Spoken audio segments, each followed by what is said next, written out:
Ikkinchi variant birinchi savoli. Zichliklarning nisbati 1 ga 3 nisbatda turgan ekan. Ya'ni menda hozir ikkita eritma bor. Birinchi eritmaning zichligi 1 bo'lsa, ikkinchi eritmaning zichligi 3 ekan. Xo'p. Bu hozir zichligi 1, buni zichligi 3 haqiqiy nisbatlari hozir qaranglar. Bu hozir zichligi 1 bo'lsa, bu hozir 3 barobar ko'p bo'lishi kerak. Lekin men hozir 1,5 bo'lsa, men necha bo'lishi kerak? 4,5. Bu hozir 2 bo'lsa, men bu 6, 3 bo'lsa 9 bo'lishi kerak. Ya'ni 3 marta farqini ko'rsatyapti faqat. Xo'p, zichlikning birligi gram taqsim millilitr holatiga kelardi. Gram taqsim millilitr holatiga kelardi. Bu 1 millilitrning og'irligi 1 millilitrning og'irligini ko'rsatardi zichlik. Lekin zichlik son qiymatini o'zi nisbatda turgan ekan, 1 ga 3 nisbatda. Men shuning uchun nima qilaman desa, 1 millilitr 1x gram keladi. 1 millilitr 3x gram keladi deb o'ylayman. Tushundinglarmi? O'shanda zichliklarning nisbatini keltirib chiqargan bo'lamiz va nechiligini hali aniqini bilmadim. Ketdik. Endi aytibdi. Mana shu ikkala eritma 3 ga 1 massa nisbatda aralashtirildi. Mana shu narsani qabul qilsangiz bo'ladi mana. Bu 3 gram, bu 1 gram. Hosil bo'luvchi eritma necha gram bo'ladi? 4 gram bo'ladi. Va shu eritmaning zichligi 1,8 gram taqsim millilitr ekan. Nima ish qilamiz endi qaranglar. Menda hozir aytibman bu. Hosil bo'lgan eritmam 1,8 gram necha millilitr shunda? 1 millilitr. Lekin menda qancha ekan? 4 gram ekan. Demak, uni hajmi 2,22 millilitr. Endi menda hozir qaranglar. Men umumiy gramlarni qo'shganda 4 gramligini bildim. Bularni hajmi qo'shilganda qancha bo'lishini hozir qatdan bilaman. Mana buni hozir proporsiyasini olasizlar qaranglar. 1x grami 1 millilitr. 3x grami necha millilitr desa, mana mana shu kelib chiqadi qaranglar. 1x grami 1 millilitr. 3 grami qancha desa, 3 ni 1 ga ko'paytiringlar. 3. Keyin men 1x ga bo'lishimiz kerakmi? Mana. 3 taqsim x holatiga kelib qoladi. Ikkinchi eritmani ochaman qaranglar. 3x grami 1 millilitr kelar ekan. Menda qancha gram bor o'zi bu? 1 gram. Gramni tagiga gramni qo'yaman. Bu yerda necha millilitr keladi desa, 1 ni 1 ga ko'paytiringlar. 1 taqsim 3x. Shuncha millilitr ekan. Shu ikkita hajm aralashtirilsa, mana shu narsani beryapti. Ya'ni, hop, x dan 3 qism va 1 taqsim 3x yig'indisi teng bo'lishi kerak bizda hajm jihatdan 2,22 gramga. Millilitrga o'zi. Men hozir buni qanaqa ishlayman desa, mana shunday holatga kelib qolsanglar, nima ish qilasizlar? Umum maxraj berishingiz kerak. Umum maxraj berib, kasr qismini, ya'ni maxraj qismini yo'qotib yuborsa bo'ladi. Mana 3x mana necha? 1x degani, to'g'rimi? Mana buni hozir nima desa bo'ladi? Maxraji 1 ga teng. Mana shunga hozir hammasiga, mana shu ikkalasiga 3x berasizlar. O'shanda 3x emas, uzr, 3 berar ekanmiz. Mana 3x bersam bo'ladimi? Xo'p. O'shanda bunga hozir 3 berdim. O'shanda nima bo'ladi hozir? 3 kira 3 9 taqsim 3x plus. Bu hozir shu holatda qoldi. Teng ko'paytiringlar. 6,66x taqsim 3x. Bo'ldi. Hammasi bir xil bo'ldimi? Olib tashlasanglar bo'ladi. 9 ga 1 qo'shinglar. 10 teng 6,66x ga. X teng necha? 1,5. Ya'ni bu nima degani desa, x deb mana buni belgiladinglar. Birinchi eritmaning zichligi shunda 1,5 gram taqsim millilitr bo'lgan ekan. Ikkinchi eritmaning zichligi esa 1,5 3 ga ko'paytirib aytasizlar. 4,5 gram taqsim millilitr bo'lgan ekan. Tushundinglar? Xo'p, so'ralayotgan narsa nima ekan desa, endi aytibdi. Xullas shu narsadan foydalangan holatda, mana shu nisbatdagi xullas zichligiga ega bo'lgan eritmalar 1 ga 1 hajmiy nisbatda aralashtirilganda nechaga teng bo'ladi deyapti. Xo'p, zichligi nechaga teng bo'ladi? Shu narsani topishimiz kerak ekan. Qaranglar. Endi xuddi shu eritmalarni yana oldik. Birinchi eritmamiz zichligi necha edi? Hop, 1,5 gram taqsim millilitr. Ikkinchi eritmamiz zichligi 4,5 gram taqsim millilitr. Ikkalasi endi 1 ga 1 hajmiy nisbatda ekan endi bular. Bu 1 millilitr olinar ekan, bu ham 1 millilitr olindi misol uchun. Birligi o'zi gram taqsim millilitrda. Ya'ni 1 millilitrning og'irligi. Hop, gram taqsim millilitrda. 1 millilitrning og'irligi shuncha edi. 1 millilitr oldimmi? Mana bu necha gram degani shunda? 1,5 gram. Mana buni ham 1 millilitr oldim. Necha gram degani? 4,5 gram. Ikkalasi xullas aralashadigan bo'lsa necha gram paydo bo'ladi hozir? 6 gram. 6 gram hosil bo'ldi. Necha millilitrda u? 2 millilitrda deb 2 ga bo'lib yuboramiz. Zichligi kelib chiqadi bizda. Necha? 3 gram taqsim millilitr kelib chiqar ekan zichligi. Endi bu qiyin usul edi. Ikkinchi usul. Shuncha ish qildinglarmi? Shunday qarasanglar, qaranglar. Masalada hozir zichlik aniq tushunchami o'zi nisbiymi? Nisbiy tushuncha keldi. 3 ga 1 massa nisbatda dedi. Haqiqiy tushunchami nisbatmi bu ham? Yo nisbat. 1 ga 1 hajmiy nisbat. O'cha, masalada aytilayotgan nisbat. So'ralayotgan narsa hosil bo'luvchi yana eritmani zichligi. Zichlik nisbatmi? aniq narsa yo'q ekan degan masalada. Faqat nisbiy tushunchalar berilgan ekan. Hop, nisbiy tushunchani berib, faqat nisbiy tushuncha berilib, oxirida yana bitta nisbiy tushuncha so'raladigan bo'lsa, qarab turinglar. Oson bo'ladi o'zi.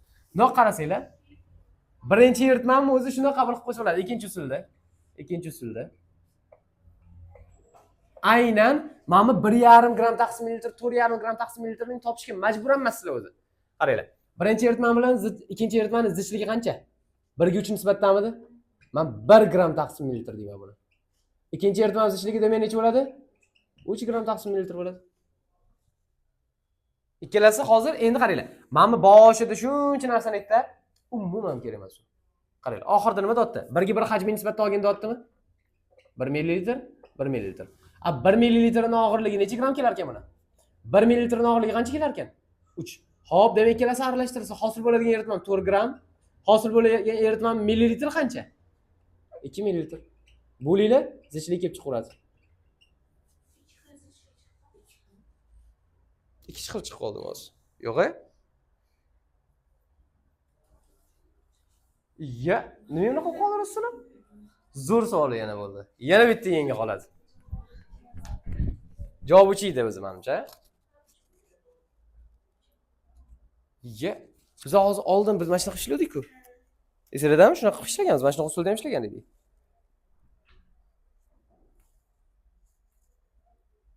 Nimadir xato qilib qo'ydim kerak.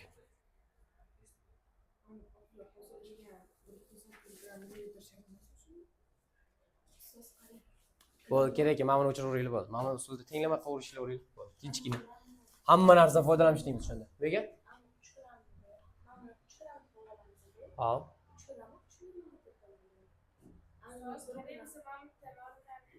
Shuncha narsa ishlatmasdan qil deydi. O'zimizcha o'xshamay qolishi. O'sha usulimiz o'xshamay qoldi. Po'ki-mo'ki qilmoqchi edi o'zimiz. Hop. Ha, tushundim. Bo'ldi. Nima deyotganingizni tushundim. Bo'ldi, tushundim. Mana shu nimadir usul qilsa bo'lardi, tenglanmassiz qilib lekin. Yana boshqacha usuli bor mana shuni.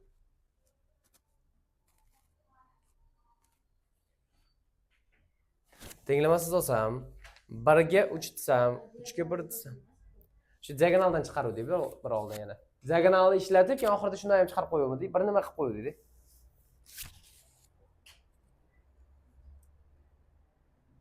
Xullas, ketdik. O'zimizdan qiynab o'tirmaylik bo'ldi. O'ylab o'tiramizmi shunisini ham. Shuncha vaqt ketdi. Keyingi savolga xullas o'tamiz. Mana shu usulda ishlayveraylik bo'ldi, tinchgina.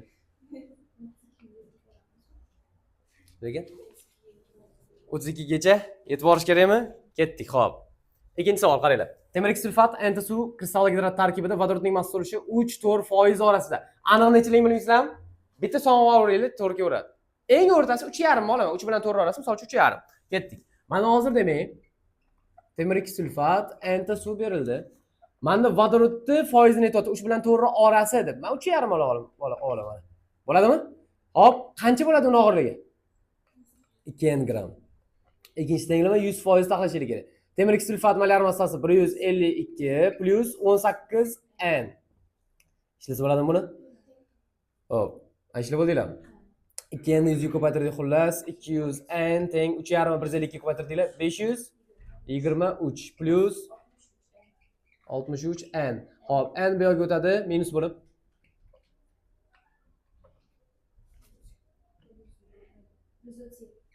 Bir 137 n. N teng. Shunaqami? Bo'ldi, n olib qo'yasizlar. Xo'p. Bunaqa chiqmadimi? Necha chiqargan? 308 chiqdimi? Bo'ldi. Taqriban necha degani u? 4 degani deb qo'yarsiz. Tushunarlimi? Ketdik. Boshqa foizni olib ko'rsanglar ham baribir hammasi 4 ga yaqinlashadi. Xo'p. 3-masala. Uran 238 yadrosidan, xo'p, o'zidan 8 ta alfa va 6 ta beta zarrachasini hosil qilib yemirilibdi. Uranni oldik. Xo'p, 238 izotop ekan. Tartib raqami necha uni? 92. O'zidan hozir demak, parchalanyapti alfani hosil qilayotgan ekan, 4 2 8 ta plus. Undan tashqari hosil qilibdi betani. Beta 0 minus 1. Nechta ekan undan? 6 ta. Va undan tashqari hosil bo'luvchi demak element atomini topganda bo'ldi. Xo'p. Chap tomon bilan o'ng tomonni hozir og'irliklar, zaryadlar teng bo'lishi kerak. Mana 238 mi bu ham shunda 238 ni berish kerak. 238 dan ayiringlar 32 ni. Mana hozir 0 ketadi. Bo'ldi, 206. Javob beradimda, qarasanglar. 200 degan javoblarni o'chirib tashlanglar. ITRB bilan qo'rg'oshin. A bilan B javob o'chdi. Yoki C yoki D bo'lar ekan. Hop, tartib raqamiga o'tamiz, qaranglar. 92 bo'lish kerak ekan yig'indisi, bu yo'niki ham hozir 92 ni beradi demak. 92 dan ayiramiz 16 ni. Xo'p, bo'pti mana. Ayiraman 16 ni, yana ayiraman qaranglar. -6 ni. Mana shu yerda ehtiyot bo'lishinglar kerak. Mana plyus bo'lib ketib qoladi-da. O'shanda hozir demak 92 dan 16 ni ayirib, qo'shasizlar 6 ni. 82. Qaysi element u demak? Qo'rg'oshin. Demak, qo'rg'oshin deb 206 izotopini olib qo'yasizlar. Javob berish shunda D bo'lar ekan. 4-savolinglar. Qaysi javobda zarrachalar radiusi noto'g'ri taqqoslangan? Qaranglar. Xo'p. Atom radiusi nima bo'lardi, elektron? Aniqmi? Atom radiusi qayerdan qayerga ortardi? Shunday aytib beringlar. Chap tomonga va pastga ortardi, to'g'rimi? U atom radiusi edi. Qaranglar. Atom radiusi shunaqa ortar ekan. Bizda nimda variantlarga qarasanglar, atomlar berilmagan, ionlar berilgan. Nima bo'ladi bu yerda desa, ionlarning ham radiusini o'rgandik. Faqat bir elementga nisbatan olib. Fosfor -3, fosfor 0, fosfor +3, +5 holatini misol uchun olib, qaysi birida radius kattaroq bo'ladi, qaysi birida kichkinaroq bo'ladi. Elektron ko'payganida radius kattaroq, elektron kamrog'ida radius kichkinaroq deb bir element ioniga nisbatan oldik. Endi buni ham qarasanglar, har xil element kelib qolibdi. Bu yerda nima qilinadi? Xo'p, bitta qo'shimcha narsani aytib ketaman shu yerda. A varianti aytyapti. Oltin gugurt -2. Kattaroq ekan nima ekan keyingisi? Xlor minus. Yana ham kattaroq ekan nima ekan? Brom minus. Hop, hozir solishtiramiz. Keyingisi. Litiy plus natriy ioni va kaliy ioni berildi. C variant. Natriy kationi, ftoran ioni, kislorod -2 holati kelibdi. D variant. Xlor anioni,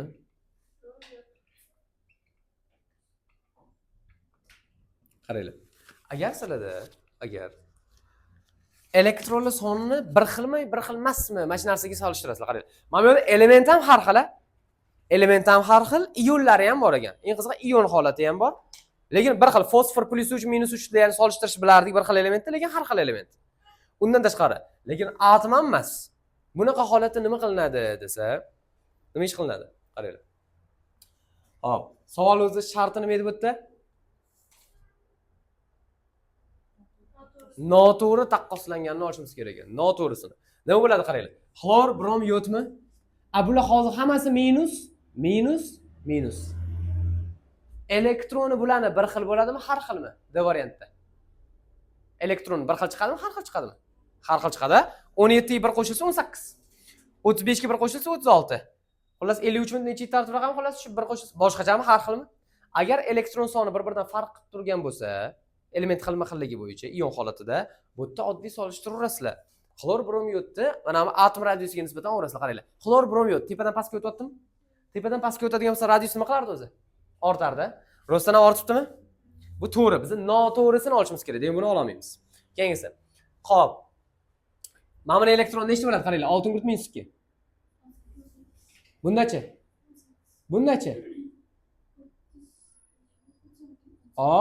Mana bu qismda har xil, lekin bu qism bir xil qoldi. Endi mana shu ehtiyot bo'lasizlar. Bunga nisbatan bitta solishtirib ko'ringlar o'zi. Mana. Bu qismni o'zi bo'yicha to'g'rimi, noto'g'rimi bu? Xlordan bromga o'tibdi. To'g'ri, tepadan pastga o'tsa ortadimi? Mana bu qismda faqat ehtiyot bo'lishimiz kerak. Elektron bir xil bo'lib qolgan holat. Keyingisi. Biz davomga o'tamiz, qarang. Litiy, natriy, kaliy. Litiy, natriy, kaliy kationlarda hammasida elektron farq har xil. Ketdik. Demak, litiy, natriy, kaliy tepadan pastga o'tsa nima qiladi? Ortadimi? Bu hozir ortadimi? Demak, to'g'ri. Bu to'g'risini olmaymiz, xatosini olishimiz kerak. Keyingisi. C variant. Natriyni oldik. Natriy kationi qaranglar. 10 ta elektron qolar ekan. Ftor minusda nechta elektron bo'lar ekan? Ftor minus 10 ta, kislorod -2 da unda ham 10 ta. Endi qaranglar, xo'p. Qanday masalaga chiroyliroq buni ko'rsatib bersam bo'ladi. Mana bunaqa holat bor, qaranglar. Qanaqadir xullas bizda element bersa, agar element har xil bo'lib har xil bo'lib, xilma-xil bo'lib turib, ham ion holatida tursa, ion holatida, tushunasizlar? Lekin elektron soni yig'indisi bir xil bo'lib qolsa, mana bu holatni farqlash oson. Misol uchun har xil element berib, ichida elektronlari ham har xil chiqsa, uni oddiy ajratib qo'yasizlar. Tushunasizlar? Agar ionlar berilib, faqat bitta elementga tegishli har xil ion berilsa, misol uchun fosfor -3, fosfor 0, fosfor +3, +5, uni o'rgangansizlar. Elektronni qaysi biri ko'p bo'lsa, o'shanda radius kattaroq bo'ladi. Bitta elementga nisbatan olinsa. Lekin element har xil bo'lib, lekin mana shu har xil ion bo'lib turib va tarkibida elektron yig'indisi bir xil bo'lib qolsa, natriy hozir 11 ta elektron bo'lardi, bittani berardi, 10 ta qolibdi. 10 ta qolibdi. 10 ta qolibdi. Elektron soni bir xil bo'lib turib, yig'indisi element har xil bo'lib va har xil ion bo'lsa nima bo'ladi desa, eslab qolinglar. Agar sizlarda mana misol uchun plus 0, -1, xullas keyingisi yana e3 deb -2, xullas davom etadi. Qaysi birida kattaroq bo'ladi radius desa, bu holatda qolib ketaveradi mana. Eslab qolinglar. Ya'ni anionligi ortish tartibida bo'ladi. Anionligi ortish. Mana bu kation holati misol uchun qaysidir bitta element, farqi yo'q. Boshqa bitta element turibdi atom holatida. Boshqa element turibdi qanaqadir minus holatda, boshqa yana bitta element turibdi -2 holatda. Mana shunaqa holatda turibdi, lekin elektronlarning yig'indisi bir xil. 10 ta, 10 ta, 10 ta. Tushunasizlar? Mana shunaqa paytda sizlar nimasiga qarar ekansizlar desa, oksidanlish darajasiga qaraysizlar. Plusdan ko'ra 0 kattaroq bo'ladi. 0 dan ko'ra -1, -2 kattalashib ketaveradi. Ya'ni anion holati kattalashib ketaveradi radiusda deyiladi. Va bizda hozir qaranglar, 10 ta, 10 ta, 10 ta turibdi. Elektron soni bir xil bo'ldi, mana shu shartni bajaradi, eslab qolinglar. Va shunaqa holat kelib qolgan paytda element xilma-xil, anion, kation holatlari turibdi. Shu paytda anionligiga qarab ortishi kuzatiladi. Qaranglar. Kationdan anionga o'tdimi? Demak, ortdi. -1 dan -2 ga o'tdimi? Ortgan demak. Bo'ldi. Bu to'g'ri ekanmi demak? Buni ham ola olmayman. Men chunki xatosini olishim kerak. Mana bu yonimda qarasanglar, mana bunda hozir elektron 18 bo'lib qoladi. Mana bunda elektron nechta bo'lib qoladi? Ha, mana shu qismni solishtirsam bo'lar ekan, mana bu qoida bo'yicha. Mana shu qism har xil element, har xil ion, lekin elektron son yig'indisi bir xil qoldi. Mana shu paytda solishtirayotgan paytingizda -2 dan -1 ga o'tsa, u radius kamayishi kerak-ku. Lekin bu nima deb qo'ydi? Ortdi deb qo'ydi. Tushundinglarmi? Mana shu xatoda mana shu variant olish kerak. Ancha murakkabroq ekan. Eslab qolinglar mana shu qoidani. Mana shu holati bor. O'zi sodda savol, mana shu joyini eslab qolsanglar, ishlab ketaverasizlar. Demak, xulosa qilamiz, qaranglar. Kationlarda, bo'pti. Atom holatlari berilsa, atomlarning radiusi mana bu holatda orttiraverasizlar, bo'ldi. Oddiy. Agar sizlarda bitta elementda qanaqadir har xil yo'llari berilsa, elektronni ko'pi radius katta bo'ladi. Agar ionlar berilib, har xil element bo'lib, elektronlar ham har xil bo'lib tursa, mana bu bo'yicha ajratib turasizlar. Va 4-holat. Element har xil bo'lib turib, har xil ion bo'lib turib, lekin elektronning yig'indisi bir xil bo'lib qolgan bo'lsa, bu qoidadan foydalanasizlar. Anionligi ortish tartibida. -1, -2, holatlari radiusni orttirib boraveradi. Eslab qoling mana shu. Ketdik. Keyingisi. 5-savol. Demak, xo'p. Qaysi birikma molekulasida, birikma molekulasida sigma bog'li soni pi bog'li sonidan 2 marta kam. Noto'g'ri. Birikmada hozir bor, to'g'rimi? Qaranglar. Oddiy moddalarni o'chirib tashlaverasizlar. Azot bilan kislorodni o'chirib tashlaverasizlar. Xo'p, is gazi bilan karbon angidrid qoldi. Mana shuni solishtirib qo'ysanglar yetadi. Birikma dedi-ku chunki. O'shaning uchun menda hozir is gazini yozadigan bo'lsam qaranglar. Karbon angidridni yozadigan bo'lsam endi shunaqami? Qaranglar. Sigma bog'li soni pi bog'lar sonidan ko'ra 2 marta kamroq. Qaysinda? Mana bunda qaranglar. Har qanaqa bog'ning birinchisi sigma edi. Bitta sigma, ikkinchi sigma. Nechta sigma ekan shunda? 2 ta. Pilari nechta ekan? Farq bormi? Yo'q, teng-ku. Lekin bu yerda aytayotdiki, sigma bog'lar soni pi bog'lar sonidan 2 marta kam. Hozir qarang. Xo'p. Sigma bog'li soni pi bog'lar sonidan 2 marta kamroq. Xo'p, mana bunda hozir demak, pilarni oladigan bo'lsak, 2 ta. Mana donor aksiyatr bog'lanish.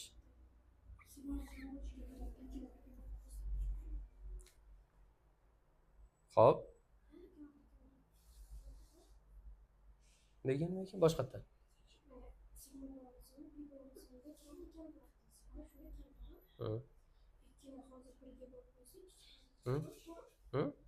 Shu narsani aytamiz biz ham.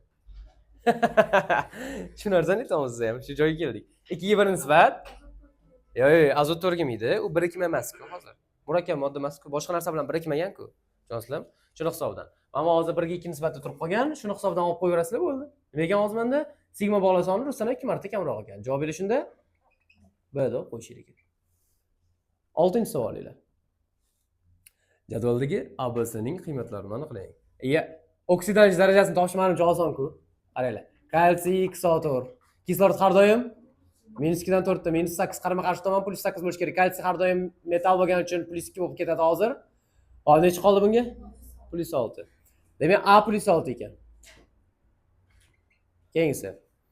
Alyuminiy Y dan 3 ta. Xo'p, kislorodga -2 qo'yasizlar. Nechta kislorod? 12 ta. 12 ni -2 ko'paytirdim, -24. Qarama-qarshi tomon shunda +24. Alyuminiyga hozir shunda +3 qo'yaman. Nechta qoldi? 21. 21 ni hozir 3 ga bo'ladigan bo'lsam +7. Menda demak hozir B teng +7 ga. Javob chiqib bo'ldimi? Javob beradi ekan. Davomini xolos ishlab qo'ying. Keyingisi. 7-chi savol. Hop, 100 gradusda tezliklari teng bo'lgan ikki reaksiyaning 80 gradusdagi tezliklari qanaqa nisbatda bo'ladi? Hop, demak 100 gradus harorat bor.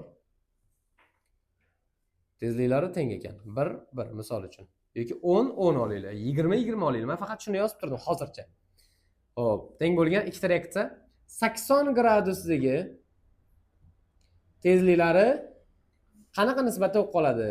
Birinchi reaksiya temperatura koeffitsiyenti necha ekan? Ikkinchi reaksiya temperatura koeffitsiyenti esa 4. Hop, qaranglar. Mana bu nima degani? Har 10 gradusda 2 marta kamayib ketadimi bu? Bu har 10 gradusda necha marta kamayib ketar ekan? Hop, necha gradus farq bor? Darajaga necha chiqadi? Hop, 2 ning ikkinchisi, 4 ning ikkinchisi. Bir olsam noqulay son ketar ekan, maydaroq. Kattaroq son olaman. 2 ga ham 4 ga ham bo'linadigan. Bo'ladi shunasam? 16 oldim. Tezliklari bir-biriga teng nisbatda edi. Hozir nima bo'ladi? Qaranglar, 2 ning ikkinchisi necha? 4 marta kamayadi. 4 ga bo'lsanglar 4 qoladi. Buni hozir necha marta kamaytiramiz? 4 kvadrati 16 marta kamaytiramiz. Demak, nisbati 4 ga 1 bo'lib qolar ekan. 1 ga 4 emas. 1 ga 4 emas qo'ygan. Ketdik. Qarang. 100 gradusda tezliklari bir-biriga teng dedi. Nechadir ovrasi bir-biriga teng bo'lsa bo'ldi. 1 10 16 20 farq yo'q. U 80 gradusgacha sovitilibdi. O'shanda tezliklari qanaqa nisbatda bo'lib qoladi dedi. Biz nima qildik?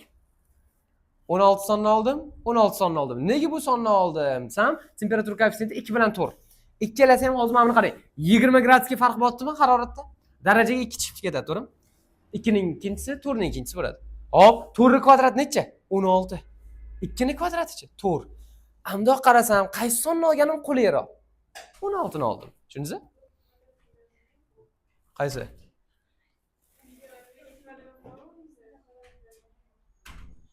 To'xtang, hozir. Endi gapiring. Nima qilishimiz kerak? Nima savol aytyapsiz? Mana bu kvadratmi? Harorat necha gradusga o'zgardi? Darajaga nima chiqish kerak edi? Bitta nolni olib tashlab chiqarishimiz kerak emasmi bizda? Tezlikni bilmasak siz ko'rib chiqasiz. Tushundingizmi? Boshqatdan ko'rib chiqing tezlikni. Xo'p, ketdik. O'zini mana sotyapti mana. Hop, 8-masala. Temperatura pasayganda muvozanat qaysi tarafga siljiydi? Zo'r savol ekan lekin. Qanaqa reaksiya qizig'i bu? Qanaqa reaksiyaligini ham bilmaymiz-ku, to'g'ri? Faraz qilinglar, mana 10 tarafda +q. +q degani agar 10 tarafga qaraysizlar har doim, 10 tarafda +q turgan bo'lsa, reaksiyaning chap tomoni aniq -q. Eslab qolinglar shuni. Shunaqa qoida bor, tushundinglarmi? 10 tarafda plus nechadir q berilgan bo'lsa, gradus, ya'ni kilojoul issiqlik ajralayotgan bo'lsa, chap tomonda shu teskarisi. Tushunarli? Yoki teskarisi. 10 tarafda plus chap tomonda plus yozilgan bo'lsa, bu yerda nima bo'ladi? Minus bo'ladi. Bitta tomoniga yozilgan bo'lsa, ikkinchi tomoniga keltirib chiqaraverasizlar. Plus nechadir? Nari yoqda demak minus shuncha. Tushunarlimi? Endi qaranglar. Menda hozir demak, xulosa 10 tarafda -q bo'ladigan bo'lsa, 10 tarafga qarab ekzotermik, endotermik deyiladi. Reaksiyalarning issiqlik chiqishi bilan issiqlik yutilishi bilan boradigan reaksiyalar bor edi. Kimyoviy reaksiya turlari mavzusida. -q degani bu endotermik reaksiya, ya'ni issiqlik yutilishi bilan ketayotgan reaksiya degani. Endotermik. 10 tarafga qarab olasizlar har doim, eslab qolinglar. Hop, agar o'ng tarafda plus Q turgan bo'lsa-chi aytsa, bu issiqlik chiqishi bilan ketayotgan reaksiya bo'ladi va bu ekzotermik reaksiya deyiladi. Tezlik mavzusida harorat ta'siri degan narsa o'tgan edik. Qaranglar, shart bo'yicha aytyapti. Temperatura pasaytirilibdi. Harorat pasaytirilibdi. Muvozanat silishi bor edi. Harorat ta'sirida. Qaranglar. Menda hozir ikkita holat bor. O'ng tarafga nisbatan olaman va buni muvozanat qatga siljirdi desa, ta'sir kam tomonga siljirdi. Ta'sir kam tomonni qanaqa topib olaman desa, qaranglar.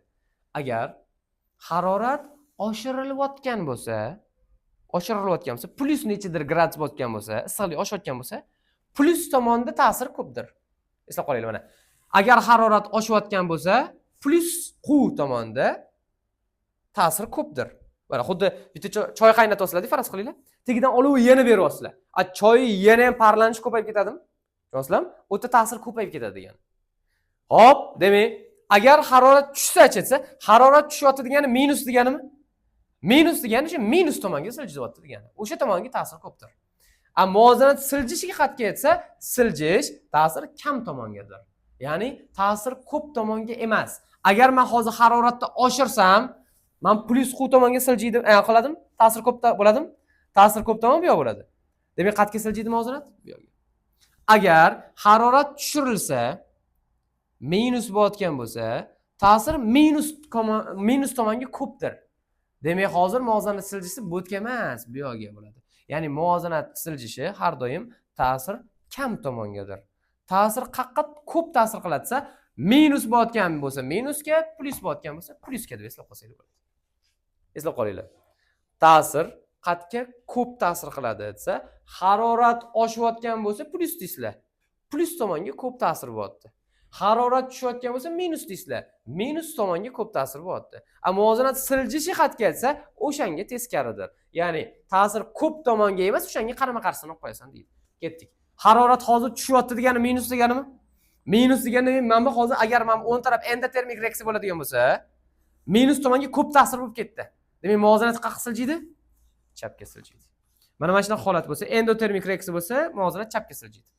Agar temperatura tushirilyapti, temperatura tushadigan bo'lsa, minus bo'lyapti deganimi? Agar ekzotermik reaksiya berilgan bo'lsa sizlarda, harorat tushyapti, minusmi? Ta'sir mana bu yoqda ko'p. Demak, ta'sir kam tomonga siljishi kerak, ya'ni o'ngga. Demak, ekzotermik reaksiyada o'ngga siljirkan, endotermik reaksiyada chapga siljirkan deb qo'yishlik kerak. 9-savol. 10% glyukoza eritmasi, suvli eritmasi ekan. Demak, menda hozir glyukoza bor ekan, qaranglar. S6H12O6. Undan tashqari suvli eritma bo'lgandan keyin bu yerda suv bor, to'g'rimi? Umumiy holatda mana shu eritma qancha ekan hozir? 10% ekan. Hop.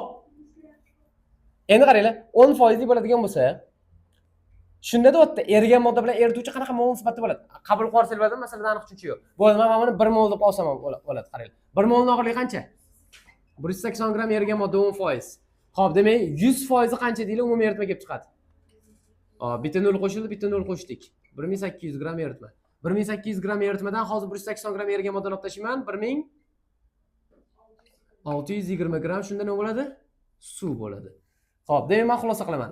180 gram degani bu 1 mol glyukoza degani, 1620 degani bu necha mol suv? 18 ga bo'laveramiz. Necha? 90.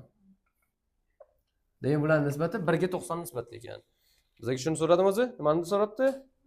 Xo'p, nisbatini topib qo'ysiz. Avval tayyor ekan, o'zi 1 ga 90 berilgan ekan. Xo'p, javob shunda A mi? S ekan. Ketdik. 10-savolga o'tdik.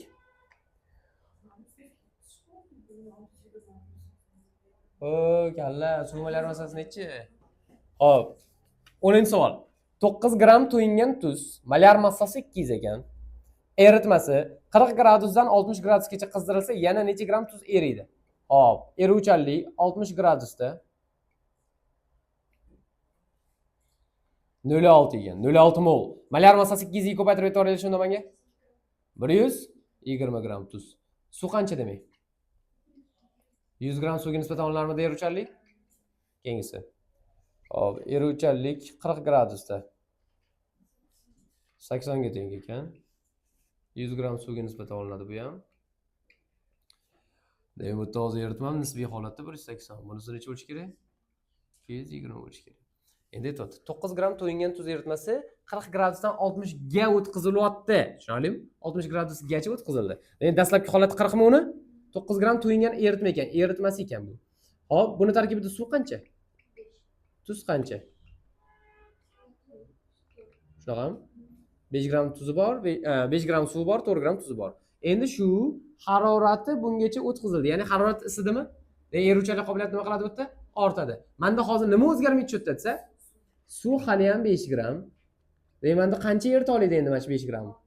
6 gramm erita oladi. O'zi qancha? Yana necha kerak to'yintirish uchun? Demak 2 gramm tuz eritsak bo'ladi. Hop, javoblar bu. 11-savol. Molyar konsentratsiyasi 0,01 mol taqsim litrga teng bo'lgan ammiak eritmasi. Ammiak hozir ammoniy gidroksidga o'tib qolgan bo'ladi. Desatsiyalanish konstantasi 10⁻⁴ uchun quyidagilardan qaysilari to'g'ridir? Qaranglar. Ikki xil usulda ishlasa bo'ladi buni ham. Hop. Ammiak eritmasi deganda hozir u ammoniy gidroksid holatiga o'tib qolgan deb qaraymiz. Bizda hozir demak ionlar chiqyapti, ammoniy. Plus undan tashqari OH, ana yana 1 nisbatda. Hop, molyar konsentratsiyasi qancha ekan uni? 0,01 mol taqsim litr ekan. Buni qanchasi dissotsiyalanganligini bilasizlarmi? X deysizlar. Hop, dissotsiyalanish konstantasini aytyapti. 10⁻⁴. Hop, formulaga joylab olsa bo'lardi. Dissotsiyalanish konstantasi bo'lsa, suratida hozir demak mana bu ionlarni olamiz. X umumiy holatda demak x kvadrat bo'lib ketadimi? Hop, mahraji demak umumiy molyar konsentratsiyasi mana 0,01. Demak, mana hozir 0,01 ni nima desam bo'ladi mana shuni son standart shakli bo'yicha 1 ko'paytirib 10⁻⁻2 deb olsanglar bo'ladi. Hop, mana x kvadrat hozir bo'ldi mana. X kvadrat holatda turibdi. Bu qism esa bu qismga ko'paytirilardi. Hop, mana 1 taqsim deb aytsanglar ham bo'ladi. Proporsiya holatiga o'tkazish uchun. Buni bir-biriga ko'paytiradigan bo'lsak, mana hozir 10⁻2 degan. 10⁻⁴ bilan 10⁻2 o'zaro ko'paysa nima bo'lardi? Darajalar hozir qo'shilishi kerak. Demak, 10⁻⁴ ni ko'paytiraman 10⁻2 ga. Darajalar qo'shilishi kerak edi. 10 asos qovuradi. -4 ga qo'shdik -2 ni. Mana. Minus bilan plus kelsa minus bo'lib ketadi. 10⁻⁻6. Demak, menda hozir bu 10⁻⁻6 chiqdi. X kvadrat hozir 10⁻⁻6 ekan. Endi nima qilishimiz kerak? Xo'p. 10⁻⁻6 degani o'zi nima degani? Shu to'g'risida bitta gaplashaylik mana. 0,6 ta 0 bo'ldimi? Keyin 1 degani. Hop, mana shu sonni nechta o'ziga o'zi ko'paygan mana shu. Nechta qaysi son o'ziga o'zi 2 marta ko'payib mana shu sonni beradi-sa? 6 ta 0 ni 2 bo'lib 2 bo'linglar, 3 ta 0 bo'ladi, to'g'rimi? X teng bo'ladi shunda 0,001. Mana shu 0,001 bilan 0,001 ko'payadigan bo'lsa mana shu songa teng. Tushunarlimi? Demak, x o'zi shu ekan. Hop, endi nima ekan qaranglar. Demak, menda hozir bu 0,001 ekan. Dissotsiyalangan miqdori. Molyar konsentratsiyasi. Demak, men xulosa qilaman. Bundan hozir OH shuncha chiqadimi? Xulosalarni qilishimiz kerak, qaranglar. Quyidagilardan qaysilari to'g'ri fikr deyapti? pH qiymati 11. Mana bu pHmi? pH necha ekan? Nechta 0? pH 3 demak pH 11. Rostdan 11 ekan? Birinchi xulosa to'g'ri olamiz. Ikkinchi xulosa, eritmadagi OH ionlarining konsentratsiyasi 10⁻⁻3 mol taqsim litrga teng. Shunaqami rostdan ham? Rostdan ham shunaqa 1 ko'paytirib 10⁻⁻3 molyarli. Bu ham to'g'ri. Ikki ham to'g'ri. Uchinchisi, asosining dissotsiyalanish darajasi 1%. O'zi ham 0,01 midi? 0,01 100%. Buni dissotsiyalangani qancha ekan? 10% chiqadi bundan. 1% emasmi? Demak 3 o'chirib qo'yasizlar. Javobingiz shunda 1 bilan 2 deb olinadi. Bu birinchi usulda ishlash. Endi ikkinchi usulda ishlash bor. Qaranglar, eslab qolsanglar bo'ladi mana shunaqa formulani. Agar sizlarda qaysidir modda beriladigan bo'lsa, sal murakkab bo'lishi mumkin. Mana bu usuldan foydalansanglar ham yaxshi o'zi. O'zini chalg'itmaslik uchun. Kimnigadir kerak bo'lsa ishlatasizlar. Agar masalalarda dissotsiyalanish konstantasi berilib, undan tashqari molyar konsentratsiya ham berilgan bo'lsa, formuladan foydalansanglar bo'ladi qanaqa? Xo'p, alfani topib olsanglar bo'ladi bundan. Xo'p. 10⁻⁴, ya'ni dissotsiyalanish konstantasini bo'lib yuborasizlar molyar konsentratsiyaga. O'shanda nima chiqadi qaranglar. Xo'p, mana bu 0,01 ni hozir nima deb olsam bo'lardi? 10⁻2. Bo'ladi shunaqa qilsam? nima bo'ladi? O'shanda mana bu hozir bo'lib yuboradigan bo'lsak, hop, bo'lishni ishlatuvdi esingizda bo'lsa, ichkari qismi o'zini hisoblayman. Ildizosi 10 usti minus 4 bo'lyapman 10 usti minus 2 ga. Bo'lingan paytda darajalar ayrilardi esingizda bo'lsa. Ketdik. 10 usti necha bo'lib ketadi mana bu? Mana plyus bo'lib ketadi, o'shanda minus 2 qoladi. Demak 10 usti minus 2. Hop, 10 usti minus 2 degani bu 0.01 mi? Hop, ildizosi 0.01 degani necha degani bu? Ildizdan chiqaradigan bo'lsak, necha soni o'ziga o'zi 2 marta ko'payib 0.01 bo'ladi. 0.1 degani. 0.1 ni 0.1 ga ko'paytirsang 0.01 ga aylanadi. Demak, mana hozir ildizdan chiqaradigan bo'lsam, alfa 0.1 degani. Alfa 0.1 degani uni foizda oladigan bo'lsak, 100 ga ko'paytirib 10% degani baribir. Dissotsiyatsiya darajasi hop, berilgan edi. Mana shu paytda demak, alfani, ya'ni dissotsiyatsiya foizini topsangiz bo'lar ekan. O'sha 10% chiqdi baribir. Nimani so'radi o'zi? Xolos, qolgan xulosalarni qilib ketaverasizlar. Bu ikkinchi usul. Keyingisi, buni o'chirdim. 12-chi savolingiz ham shunda. Ana qaranglar. Yarim x usuliga keldik. Buni ko'rishimiz kerak edi. Birinchi variantda ham ko'rdik. Bunisi ham mana keldi.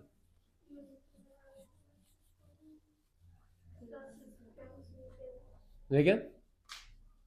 O'rganib keldingizmi o'shani? Bildingizmi ish qilib, qanaqa ishlashni? Yo'q, chiqmadimi shunda ham? Yaxshi, zo'r.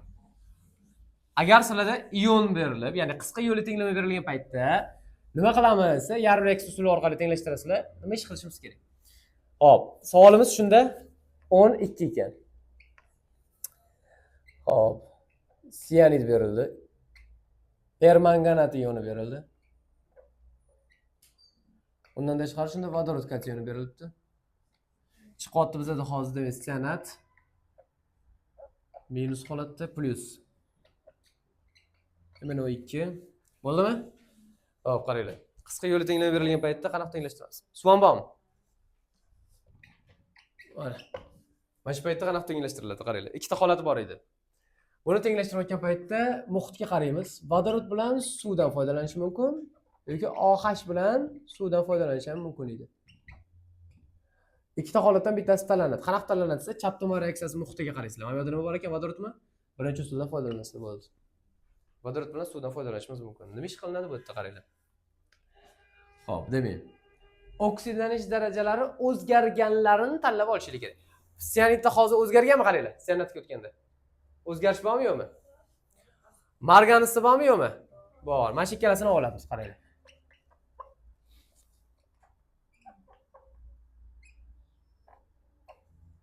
Undan tashqari.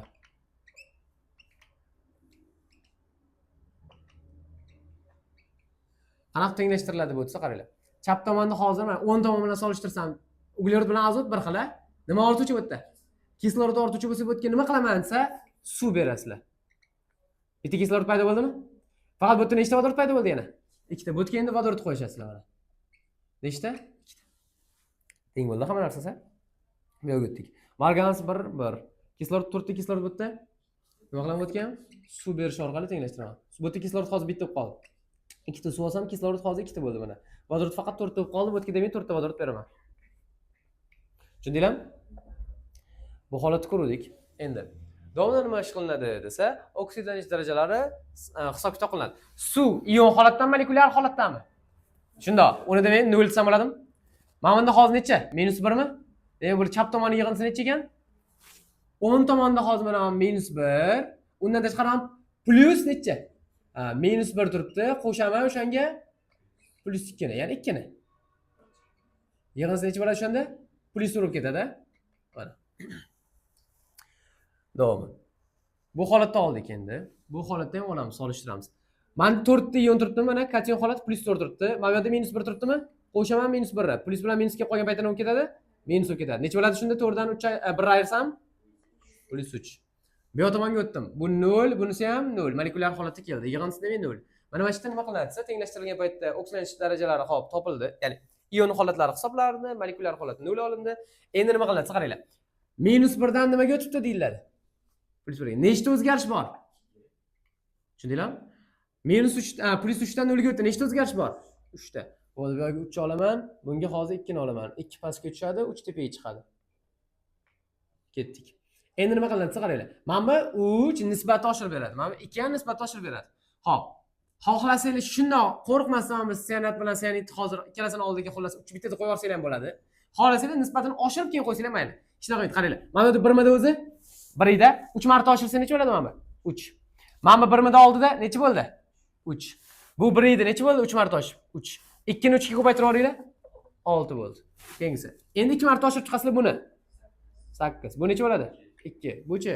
2. Bu 4. Endi shuni qo'yib yuborasizlar qaranglar. Asosiy mana shu qismlarni tanlab oluvdik kesirida bo'lsa, mana bularni biz o'zimiz qo'shdik. Mana shu qismlarni shundan ko'chirib chiqamiz birinchi, qaranglar. Hop, buni oldiga 3 ekan. Yana bor ekan bu yerda. O'tgan 3 ekan. Hop, buni oldiga demak 2 ekan, buni oldiga ham demak 2 ekan. Bo'ldi.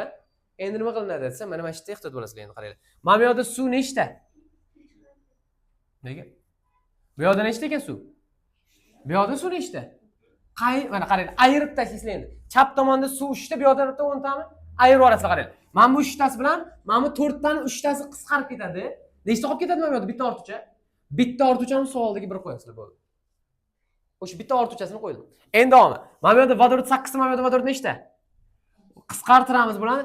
Nisbatini qisqartirmaysizlar, ayirib tashlaysizlar bunda. Tushunarlimi? Bu yerda 6 ta, bu yerda 8 ta. Nechta ortuvchi bu yerda? Ha, chap tomonda 2 ta ortuvchi. Demak, mana bu yerda 2 qo'yasizlar. Hisoblab chiqinglar, hamma narsa teng bo'ldi. Tushunarlimi? Mana shuni ishlatinglar, mana shunaqa kerak bo'lib qoladi. Xo'p. Endi qaranglar, xo'p. Nima deyapti bu yerda shunda? Suvi koeffitsiyenti necha ekan shunda? 1 ekan deb olib qo'yasizlar. Keyingisi. Xo'p. 13-savolga o'tdik. Savolingiz bo'lsa bersanglar bo'ladi 12 bo'yicha. 282 gram, 40% miskin nitrat. Ichini ochib oringlar shunda. 282 ni 40% qancha bo'ladi? 0.4 ga ko'paytirib oringlar.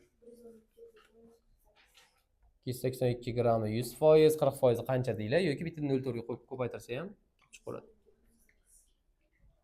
Bu nima? Erigan moddami? Buni molga o'tib olasizlarmi? Bu demak 0.6 mol ekan. Endi davom. Xo'p, elektroliz qilinganda eritmani massasi 32 grammga kamayadi. Qani? Menda hozir miskin nitrat hammasi elektrolizga uchraganmi, uchramaganmi o'zi degan savol bor. Xo'p, elektrolizni yozadigan bo'lsam, mis. Xo'p. Endi uchidan 2 ta plus suv elektrolizga uchradi. Katoddan nima chiqadi? Mis suv. Anodidan shunda kislorod. Nitrat kislota ajraldi. O'tgan 0.5 qo'ydim. Xo'p, menda hozir qaranglar. Agar menda bu 1 mol bo'ladigan bo'lsa, reaksiya nisbati bo'yicha mana ham 1 mol, mana 0.5 mol bo'lish kerak. 1 molning og'irligi hozir mana 64, mana necha bo'ladi? 16. Kamayish qancha bo'ladi? 80 ga. Menda lekin kamayish qancha dedi? Menda miskin nitrat agar 1 mol bo'lsa, kamayish 80 grammga bo'lar ekan. Lekin menda kamayish 32 gramm deb, demak miskin nitrat qancha? 0.5. Demak xulosa 0.6 dan qanchasi elektrolizga uchrabdi? Qanchasi ortib qolibdi? Demak menda 0.2 mol miskin nitrat hali ham bor. Tushundinglarmi? Undan tashqari nitrat kislota hosil bo'lgan. Ketdik. Xo'p. Hosil bo'lgan eritmagan material sog'lom mana buni topamiz qaranglar. Bu 1 bo'lsa, bu 1. Mana hozir 0.4 mi? Bu ham qancha hosil bo'lgan? 0.4 nitrat kislota hosil bo'lgan. Menda hozir demak keyingi eritmamda nitrat kislota ham bor, miskin nitrat ham bor deb qo'ysak bo'ladi. Xo'p, endi qaranglar. Ha, to'g'ri. Ishga qo'shim kerakmi? Shunda necha bo'ladi? 0.8 mi? Ketdik. Hosil bo'lgan eritmaga 140 gram 40% natriy gidroksid eritmasi qo'shildi. Hosil bo'lgan eritmam o'zi qancha? Shu savol. 282 mida o'zi dastlabki eritmam. Undan qanchasi yo'qolib ketibdi? 32 gram. Ayirib tashlaylar. 250 gram. Demak, menda qolgan eritmam 250 gram, uning ichida 0.8 mol nitrat kislota bor, 0.2 mol miskin nitrat bor. Qolgani suv. Mana shu eritmani ustidan solinayotgan ekan, yana bitta eritma. 140 gram 40%li. 40% ni shunday hisoblab topib ko'ringlar. 40 gram hop 140 grammi 100%, 40 ga qancha desa 56, 56 ni natriy gidroksid molar massasi 40 bo'ladigan bo'lsa, 1.4 mol mana bittada topib oldik natriy gidroksid molini. Qolgani suv xolos. Bu qo'shildimi? Birinchi ortish bo'ladi. Qancha bo'ladi eritmam birinchi?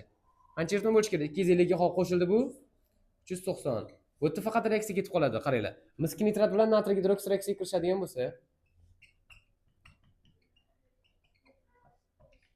menda hosil bo'ladi demak, natriy nitrat, miskin gidroksid cho'kma hisoblanardi. Reaksiya tengmi? Tengmas ekan, menimcha 2 qo'ydim. 2 qo'ydim. 1 bor. Keyingisi.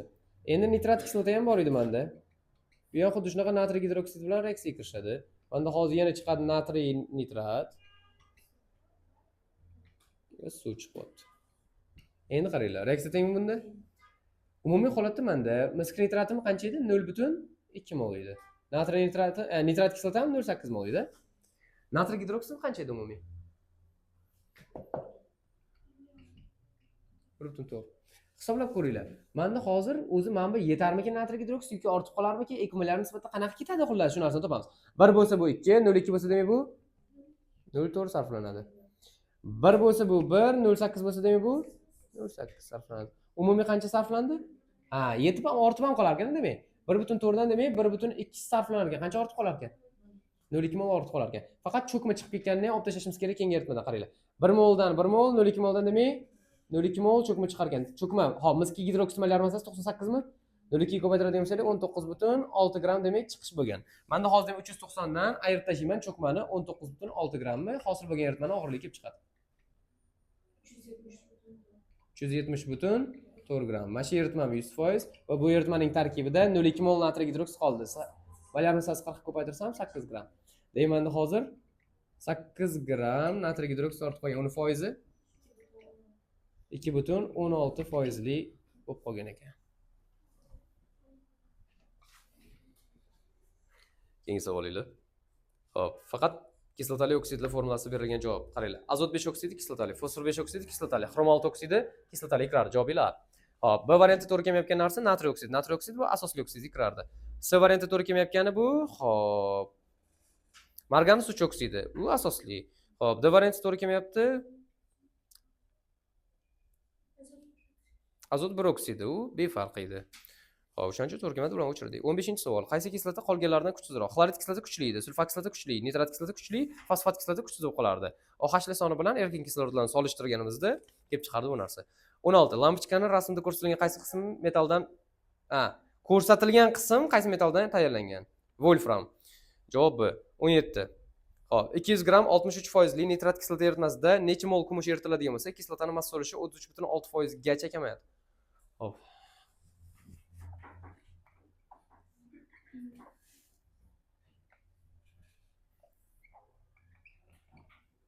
Topinglar foizini.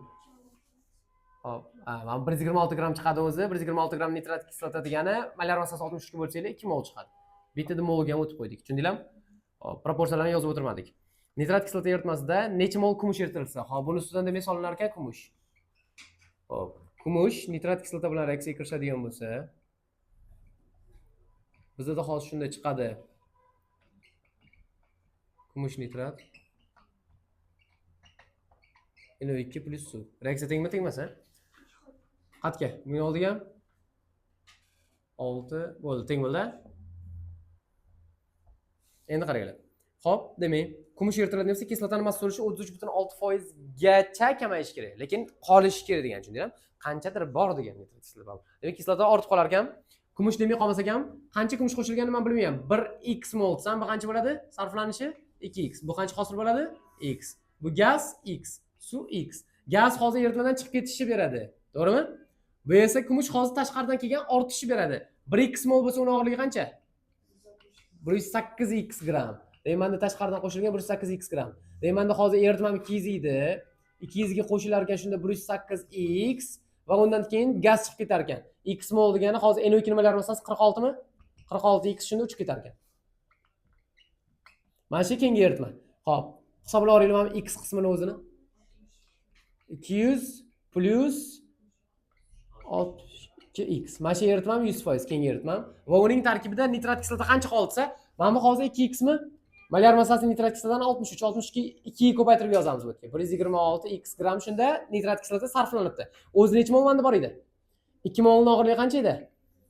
126 gram edi, menga grammi kerak ekan. 126 gramdan 126x ishlatilibdi. Ketdik, menda 126 dan 126x ishlatilib ketgan. Demak, mana shuni olib tashladim. Qolgani xullas o'sha nechadir foiz bergan. Necha foiz? 33.6%. Ketdik, proporsiya qilib ishlaymiz. Xo'p, demak. Boshladik. Ikkita nol qo'shdim. Buni bunga ko'paytirdim. Buni endi bunga ko'paytiraman. Teng. 33 oltini 200 ga ko'paytirib olaylik.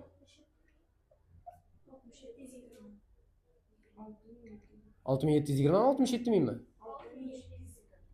O'qishni bilmaydi-ya bular. Ketdik. Keyinchi 2000 shag'am ketdik. Xo'p. Buni bu yerga o'tkazamiz. Buni bu yerga o'tkaza qolaylik.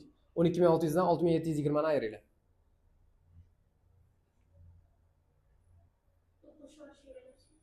O'n ikki ming olti yuzdan 6720 ni ayiraylik. Bu plyus bu yerga o'tganda minus o'tadi. 80 mi? Teng. Minus bu yerga plyus o'tadi. Endi buni qo'shasizlar. Bunga buni qo'shinglar.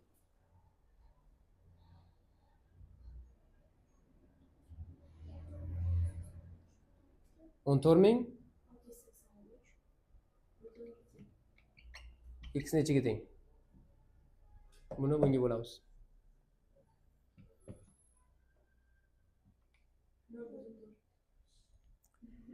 Xo'p.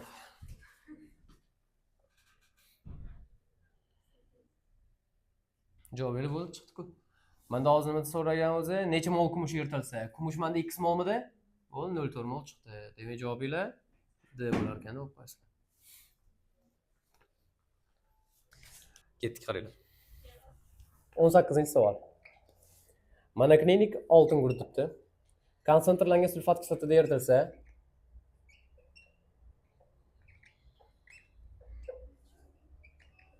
oltin guruh to'rt oksidi bilan suv hosil bo'ladi.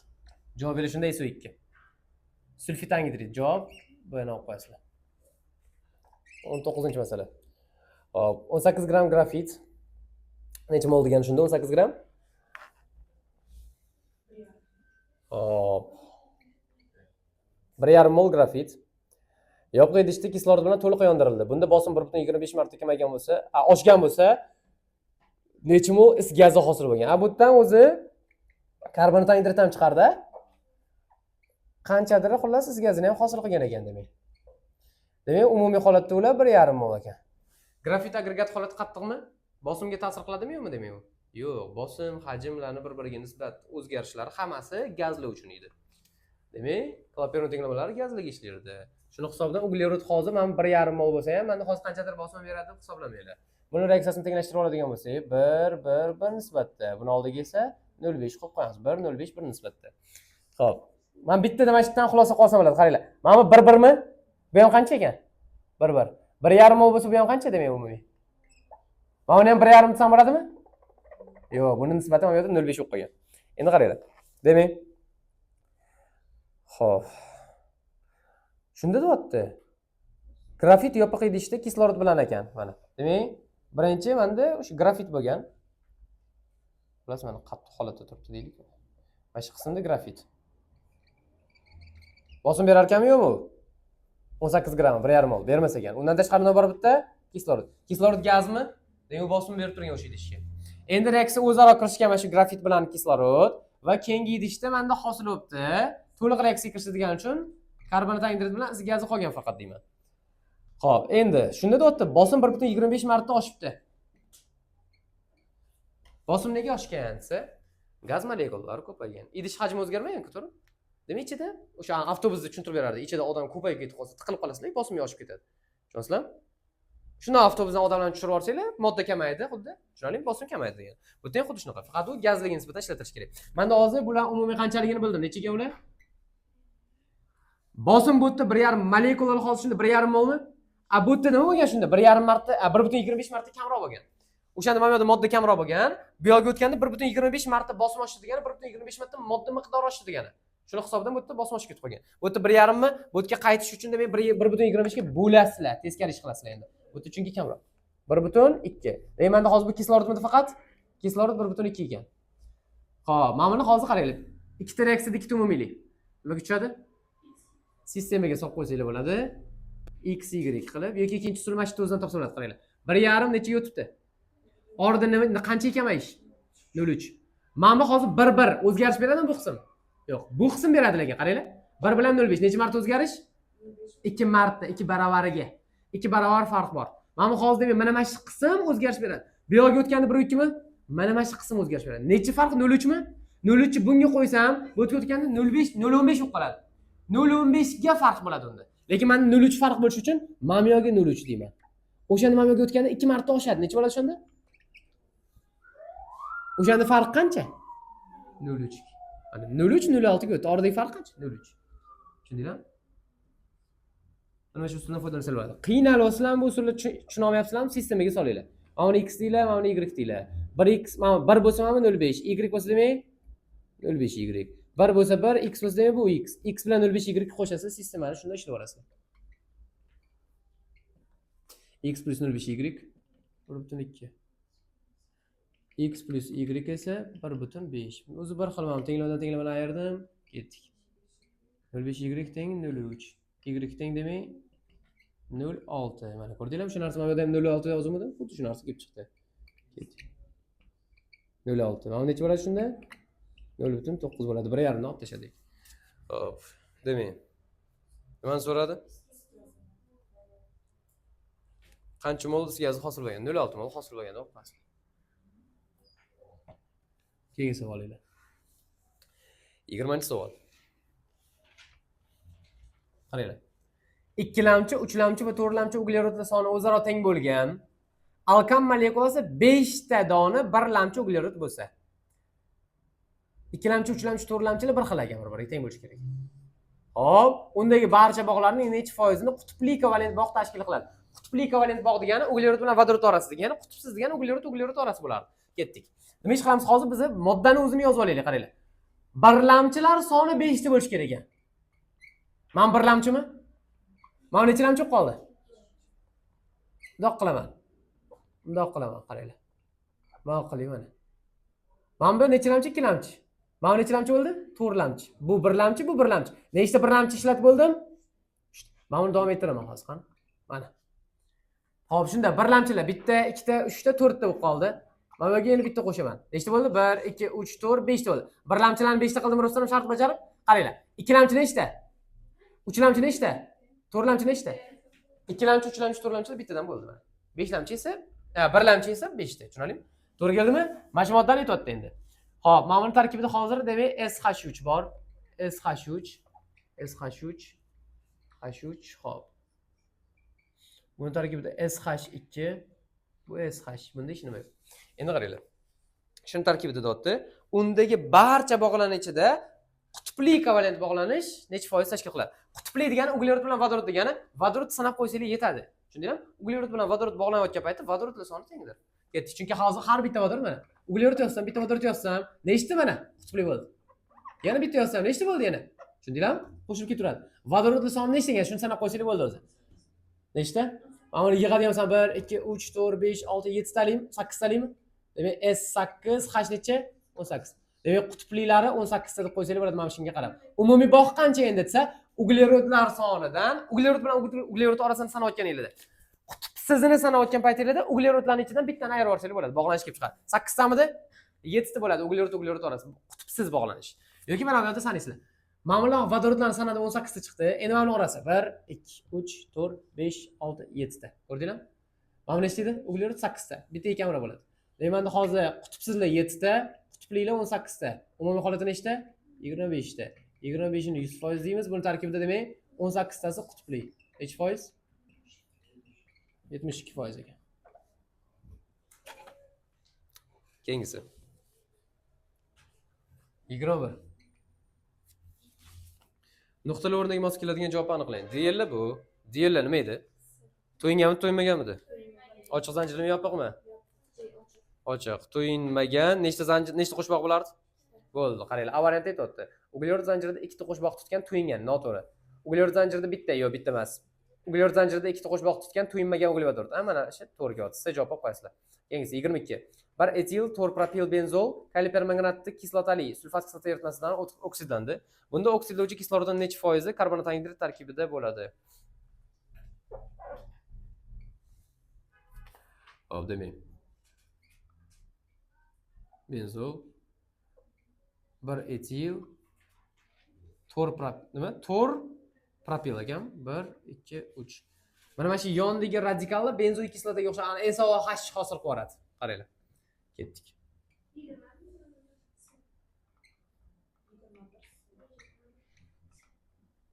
Hosil bo'ladi nima qaranglar. Mana mana shu qoladi bittasi, mana shuni qoladi. Qolganlari chiqib ketadi karbonat angidrid bo'ladi.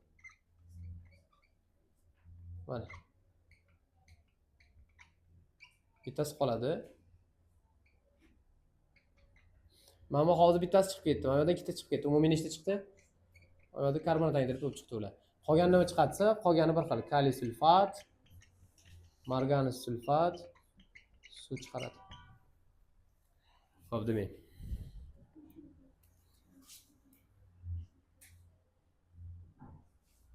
Shunda.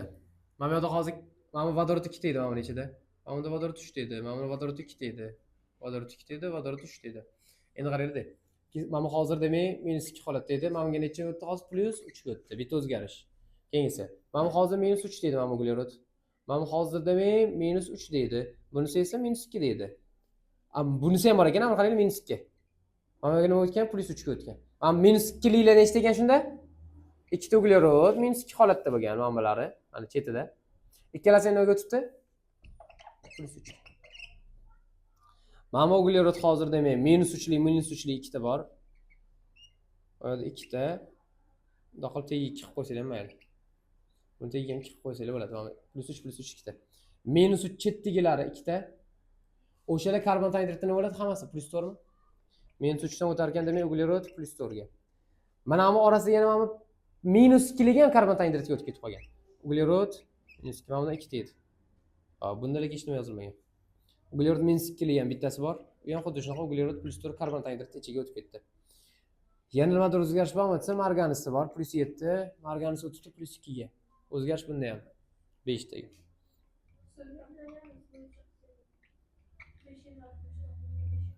Hali endi ko'ramiz endi. Xo'p, ketdik. Nechta farq? 5 ta farq. Bunda nechta farq? Qaranglar. O'zi 5 ta farq, 5 ga 2 faqat mana 2 borligi uchun 10 ta farq deysizlar. Mana bu yerda hozir 7 ta farq, to'g'rimi? Mana bu yerda 2 qo'yib qo'yishim kerak ekan. Mana bu yerda 7 ta farq, 7 kere 2 14 ta. Mana buni oladigan bo'lsam bitta hozir, demak 6 ta farq bunda deyman-da. Hammasi hozir minusdan hozir plusga o'tdimi? Demak bular bir xil vazifani bajaruvchilar. 10, 14, 6. 30 mi? Bu farqi 5. 30 bilan 5 nisbati qisqaradigan bo'lsa 1 ga 6. 6 pastga o'tkazib yuborsanglar bo'ldi. 1 esa tepaga chiqib ketaveradi. Ketdik. Faqat bitta joy bor, ehtiyot bo'ladigan. Xo'p. 1 buni oldiga qo'yiladi, 1 buni oldiga qo'yiladi. Uglerodlar soni faqat 3 tasi mana bu yerda tashqariga chiqib ketadi. Mana oldiga demak 3 qo'yib qo'yamiz. Davomi. 6 marganismi? 6. Mana hozir mana bu yerga 6. Mana bu necha bo'ladi? 3. Ketdik. Davomi. Nega? Bu yerda hozir demak nechta? 6 ta, yana 3 ta, umumiy 9 ta. Bu yerga ham necha qo'yishim kerak? 9 qo'yishimiz kerak. Keyingisi. Xo'p. Bularning tarkibida vodorod qancha desa, sanaymiz bu yerda. Mana bu hozir demak S6 edi benzol halqasi, H4 qolgan bu yerda. Ikkita vodorodni ketkizgan. S6 H4. S6 ga yana 5 qo'shib yuboringlar. S11. H4 edi. 4 ga 5 qo'shinglar. 9 ga yana 4 qo'shinglar. Yana 3 qo'shinglar. Bo'ldi. Mana shu holatda bo'lgan. Xo'p, vodorod mana buni ichida xullas 16 tami? 16 taga yana 18 tani qo'shasizlar. Chap tomondagi vodorodlarni sanadik. 30 34 ta. Hop, buni ham sanayman, qaranglar. Demak, mana bu yerda hozir S6H4 edi. Vodorod bu yerda 4 edi, ichkari halqada. Undan tashqari yana bittani qo'shasizlar, yana bittani qo'shasizlar. 6 ta bo'ldi. H6 mana bu mana shu qismda. Hop, keyingisi S8 edi. O dan 4 ta qo'ying. Xullas mana bu H6 bo'ldi. Mana bu yerda hozir qaranglar. Bu yerda nechta chiqdi umumiy vodorod? 34 dan 6 ni ayringlar. 28 2 ga bo'linglar. Xo'p, sanasanglar hamma narsasi to'g'ri kelishi kerak. Kislorodlarni oladigan bo'lsak, kislorod hozir demak 6 kere 4 24. 24 ga hozir mana 36 ni qo'shinglar. 4 ta, 4 ga 6. Yana 12 ni qo'shinglar. 24 qo'shinglar. 14 qo'shinglar. To'g'ri keldimi hammasi? Endi qaranglar. Hamma narsasi to'g'ri kelgan bo'lsa, nimasini so'radi endi shuni? Savol nima edi? Oksidlovchi kislorodning necha foizi karbonat angidrid tarkibida bo'ladi? Oksidlovchi bu o'zi +7 dan +2 o'tadi. Hop. Ichida nechta kislorod bor o'zi? 24 ta. Mana 4 kere 6 edi. 24 ta kislorod. Bunda oksidlovchi kislorodini necha foizi karbonat angidrid tarkibida bo'ladi? Nechta bor buning ichida? Bu ekan? Nima ko'payib ketdi?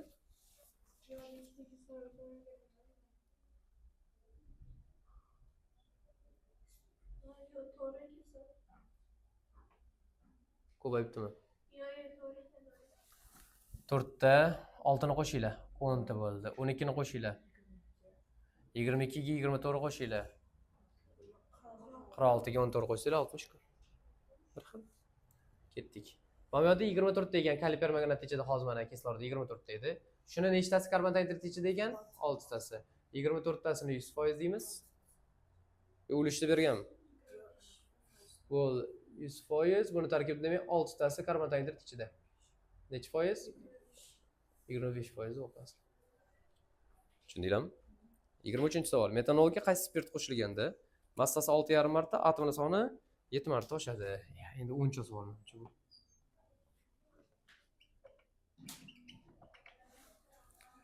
23-savol edi bu. Qaranglar. Metanolga qaysidir spirt qo'shilar ekan. Spirt hozir CnH2+1OH deb yozsam ham mayli. Lekin qaranglar. Mana shuni men vodorotdan bitta bu yoqqa o'tkazib yuborsam, +2 bo'lib qoladimi? Mana shu holatda yozsanglar ham bo'laveradi. Demak, xullas bu qo'shildi. Demak, shunda hop, aytibdi. Umumiy holatda bo'ladi. Massa 6,5 barobar oshib ketibdi. Mana nimalar massasi necha? 32 ni 6,5 ga ko'paytiringlar. 6,5 barobar oshib ketdi-da, qo'shilgandan keyin. 208. 208 dan 32 buniki, olib tashlaylar. Qolgani bunga tegishli. Davom. Ikkinchi tushunchamiz. Atomlar soni 7 marta oshibdi. Mana bu yerda atomlar qancha edi o'zi? 6 ta atom. 7 ga ko'paytiringlar. Umumiy atomlar soni 42 ta hozir. 42 dan 6 buniki. Qanchasi qolib ketdi? 36. Mana shu bitta spirt uchun ikkita ma'lumot. Og'irlik, molar massasi jihatdan, atomlari jihatidan. Hop, ketdik. Taxlaveramiz. Menda atomlari qancha desa n 2n + 2, 3n + 2. Yana 1 qo'shsam 3n + 3. Demak, atomlarim 3n + 3 ta. To'g'risiga men demak, atomlari 36 ta deyman. Molar massasi hozir demak 176 qoldimi? Molar massasi emas, xullas massasi 176 holatida va uning massasi hozir qancha bo'ladi desa 12n, 2n + 2 va 16. 14n + 18. Mana shu tenglarni shunda ishlayverasizlar, n kelib chiqadi.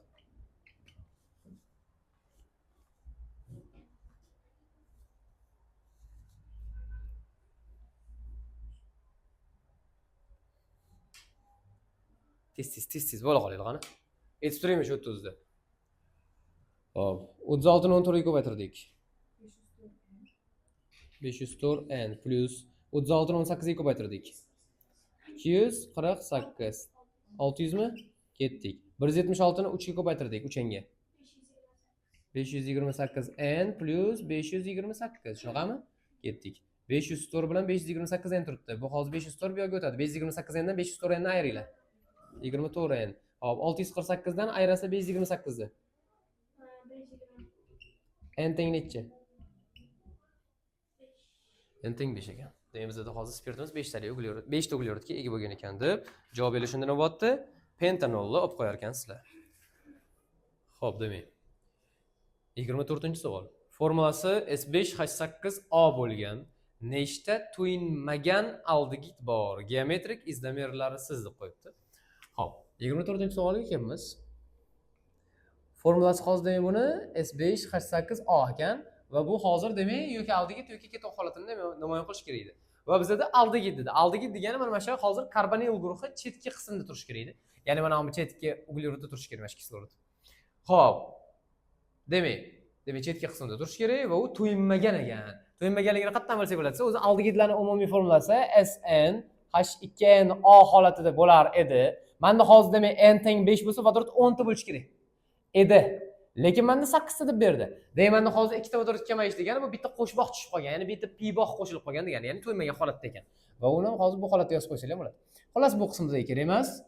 To'yinmaganligini mana shu holatdan ham bilsak bo'ladi. Ketdik, yozamiz qani. 1 2 3 4 5. Mana karbonil guruhi. Hop, qo'shbog' bittasini qo'yishim kerak. Bitta qo'shbog' bor chunki buni. Keyingi holatlarni olib chiqishimiz kerak ekan. 5 tali olamiz. Mana hozir karbonil guruhi. Xo'p. Qo'shbog'ning holatini o'zgartirish orqali hozir har xil izomerlarni olib ko'ramiz. 5. Bu holatini olaylik. Bunga ulolmaymiz. Chunki menda hozir demak o'zi uglerod 1, 2, 3, 4 ta qo'l bilan bog'langan. Men bu yerga hozir qo'shib boqsam 5-chi qo'l bo'lib qoladi. 5 valentli uglerod yo'q. Mana nima ish qilmayman desa, umumiy holatda mana mana shu yerda bu qism demak o'zgarar ekan. Karbonil guruhi tutgan uglerodi ham o'zgarish bermas ekan hozir. Shu chetki qismda qo'yiladi. Nima ish qilamiz endi desa, qo'shbog' holatini o'zgartirdim. Endi zanjir izomerdan foydalanamiz, qaranglar. Mana mana shu holatda olaman. Mana mana shu o'zgaruvchi qismning ichidan bitta uglerodni olib, chetki qismga xullas ulaymiz. Bo'ldi. Mana 1, 2, 3 qoldi. Mana mana shuni olib tashladim va karbonil guruhini qo'shdim bu yoqda. Bitta uglerodni olib, pastki qismga ulab olaman. Endi buni boshqa holatga ham o'tkazaylik mana. 1, 2, 3, 4, 5. Bu uglerodni endi bunisiga ulab qo'yaman. Xo'p, uglerod to'g'rilik bo'ldi, qoidani buzmadi. Yangi holat paydo bo'ldi. Bunga ulasam bo'ladimi desa, yo'q. Bunga hozir ulaydigan bo'lsak, qaranglar. Bu asos zanjir bo'lib qoladi. Buni bundoq burib bu holatda qilib qo'yishimiz mumkin. Mana ikkinchi holatda o'zi degani bu. Demak, bu holatga ulashimiz mumkin emas. Mana shu holatda qovursin. Ya'ni keyingi turini yoza olmayman demoqchiman bu yoqga ulab. Nima ish qilaman desa, boshqa turini olaman. Ya'ni ikkinchisida turibdi endi qo'shboq. 1, 2, 3, 4, 5 edi. Mana shuni o'zi ikkinchisida qo'shboq turgan edi. Endi nima ish qilamiz hozir desak, mana shu uglerod bittasini olib tashlaymiz. Bular o'zaro birikdi mana. O'sha uglerod endi pastga o'tsin. Ikkinchisida qo'shboq turibdi, ya'ni chapdan qaraydigan bo'lsak nisbatan. Va bizda hozir mana pastki qismiga keldi. Yangi holat paydo bo'ldi. 1, 2, 3. OH mana. Buni endi bu qismga ulaymiz. Yana bitta yangi turi. Bunga ulasam bo'ladimi desa, yo'q, bu holat bilan bir xil bo'lib qoladi. Endi keyingisida nima ish qilishimiz mumkin desa, endi 3-holatni o'zini olaylik. 1, 2, 3, 4 S OH mana. Va qo'shboq bu qismda turibdi. Bu qismga qo'yib qo'yishimiz mumkin emas. Nima qilamiz endi desa, mana mana shu qismdan bitta radikal olaylik mana. Tashladim. Buni o'ziga ulolmayman, bunga ulab ko'raman mana. Yana bitta yangi tur paydo bo'ldi. Bun bilan yoki bun bilan farqi bor. Shunaqami? Yo'q, bir xil bo'lib qoldi. Xo'p, farqi bu yo'q ekan hozir. Bu bir xil bo'lib qoldi. Endi nima ish qilishimiz mumkin unda desak? Umumiy holatda necha xil chiqdi hozir? 1, 2, 3, 4, 5, 6, 7 xilini yasadik. Yana qanaqadir turini olsak bo'ladimi? Xo'p. Bu holat bo'lmadi. Bo'lar ekan qanaqa qilib? Birinchi holatda o'zidan ikkita qoldiq olaman. Ya'ni bittasini chetga chiqarib o'tdik. Endi boshqasi qaranglar. 1, 2, 3, 4, 5. Mana mana shu holatda edi birinchi turi, mana. Endi menda hozir men bittasini olib bunga ulab ko'rdim. Keyingisi ulab ko'rdim. Endi men hozir bitta ikkalasini olib tashlayman. Mana. Endi nima qilaman desa, mana mana shu qismga etil ulab qo'yaman. Ana o'shanda asos zanjir hozir bu yerdan boshlanib desa, yo'q, baribir qo'shboq bu yoqda bor-ku. Mana shu holatda davom etadi. Mana bu etil radikal holatda qoladi. Yana bitta turi. Undan keyingisi. Endi, xo'p. Yana qanaqadir turini hosil qilsak bo'larmikin buni? O'tga hozir metil holatda qo'ya olmaymiz, 5 valent bo'lib qoladi. Bo'ldi, bundan boshqa holatini olamiz ekanmiz. Endi keyingisiga o'tib ko'raylik qani. Ikkinchi holat bo'yicha. Ikkinchi holatimiz bo'yicha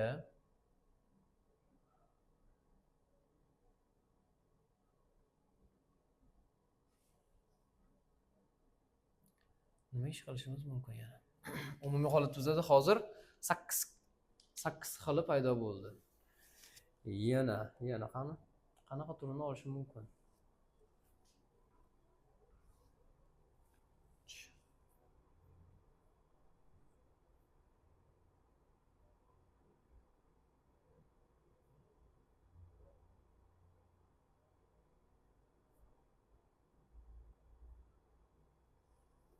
Xo'p. 18 xili bo'ldi shunda.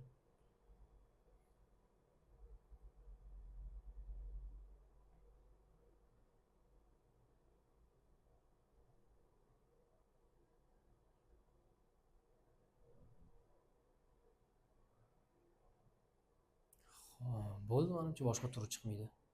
Umumiy holatda demak 8 xilini olar ekanmiz. Javob shunda C deb qo'yasizlar.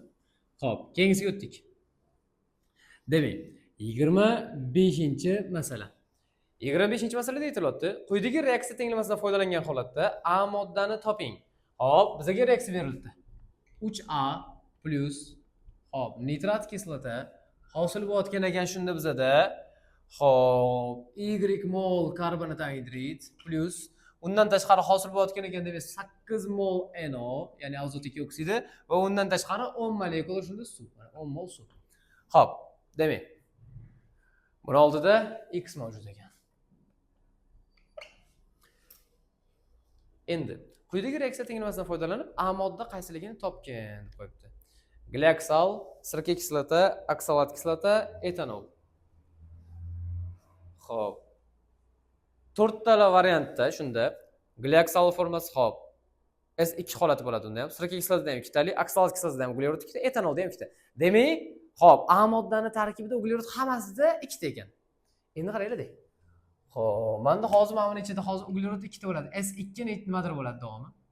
Menda uglerod umumiy hozir 6 tami? Demak, menda hozir mana Y6 aniq. Xo'p, davomi. Uglerod 6 ta bo'ldi. Azot menda hozir bu yerda 8 ta ekan.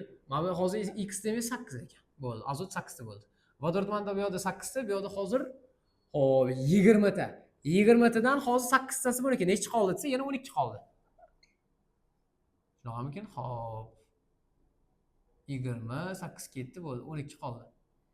12 ni faqat to'g'ridan to'g'ri bo'tga yozishimiz kerak emas edi, 3 ga bo'lib yozishimiz kerak edi. 12 ni 3 ga bo'ladigan bo'lsa, H4 holatiga keldi. Davom. Kisloroddan sanaymiz. Kislorod hozir 6 kir 2, 12, 8 ni qo'shdik, 20, 30.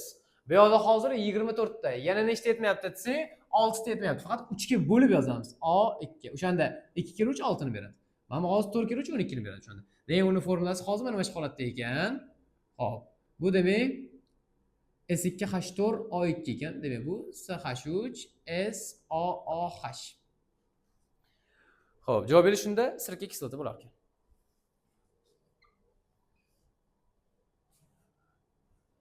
Javob esa 26-savol. 26-masalada aytilyapti. Xo'p, sal pastroqqa tushirishimiz kerak ekan buni. 26-savol. Yog'ning yonish reaksiya tenglamasida kislorod oldidagi koeffitsient 1,5 bo'ladigan bo'lsa, ushbu yog' molekulasi necha molekula yodni biriktiradi? Xo'p, yog'ni yozadigan bo'lsa o'zi. Yog'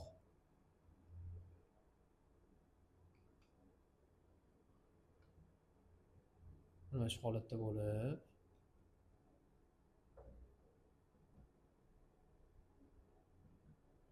bu yerda xullas qanaqadir radikal bo'lardi xolos.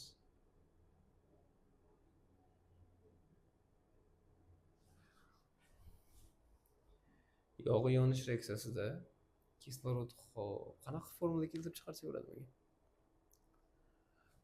Mana hozir shunda misol uchun deylik, S17 ligini olaylik mana shu qismda. S17 umumiy holatda demak 18 ta. 35 bo'lsin misol uchun. Bu qismi xuddi shunaqa S17 bo'lsa H 35 ta. Bunda ham xuddi shunaqa S17 bo'lsa H 35 ni olaylik. Bunaqa bo'ladigan bo'lsa, agar yonish formulasida kislorodni oldida 1,5 5 turishi kerak ekan. Xo'p, demak. Umumiy holatda demak kislorod o'zgarmaydi, kislorod 6 ta bo'ladi. Uglerod bilan vodorodchi. Xo'p. Uglerod N da, xolos qanchadir. Vodorod o'zgarishi mumkin. Agar mana bu to'yinmagan bo'ladigan bo'lsa, hozir demak, vodorodlar kamayib ketaveradi. Misol uchun deylik, mana bu 33 ga o'tadi. Agar to'yinmaganligini beradigan bo'lsa, 31 holatiga o'tishi mumkin. Demak, vodoroddan nechiligini deya olmayman, bila olmayman, lekin uglerod baribir N deb turamiz. Qancha bo'lsa ham, xolos nechtadir. Davomi. Ha, vodorod qanchaligini bila olmadik. Bunga hozir demak kislorod qo'shilibdi va bizda hosil bo'lar ekan shunda karbonat angidrid bilan suv. Karbonat angidridda hop oldida demak N ni qo'ydik mana. Xo'p, vodorod oldiga hech nima qo'ya olmaymiz, ya'ni suv oldiga hech nima qo'ya olmaymiz. Lekin men bitta narsani bilamanki, bu yerda necha turadigan bo'lsa, mana bu yerga 2 barobar bo'lingan holatda qo'yilgan bo'lishi kerak.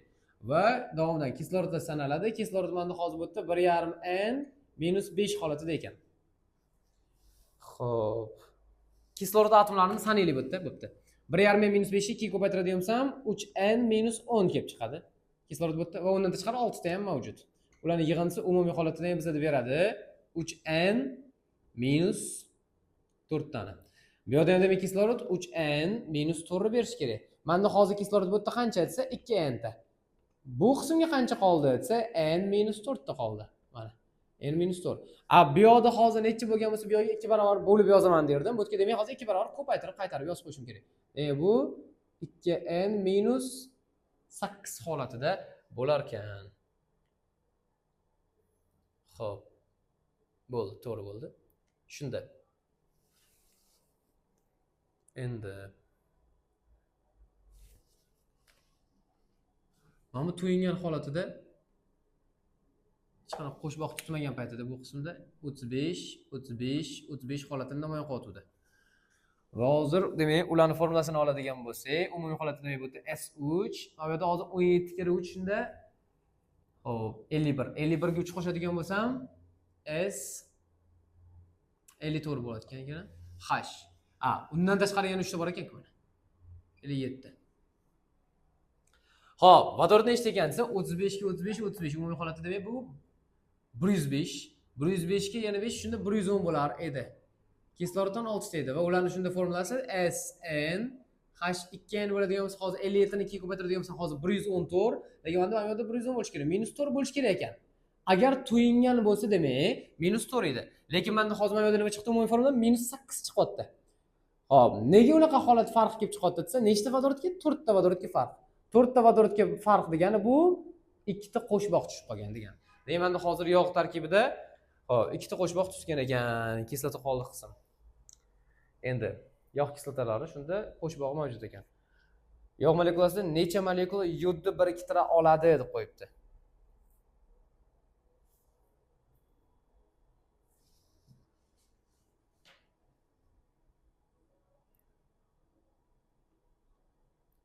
Xo'p.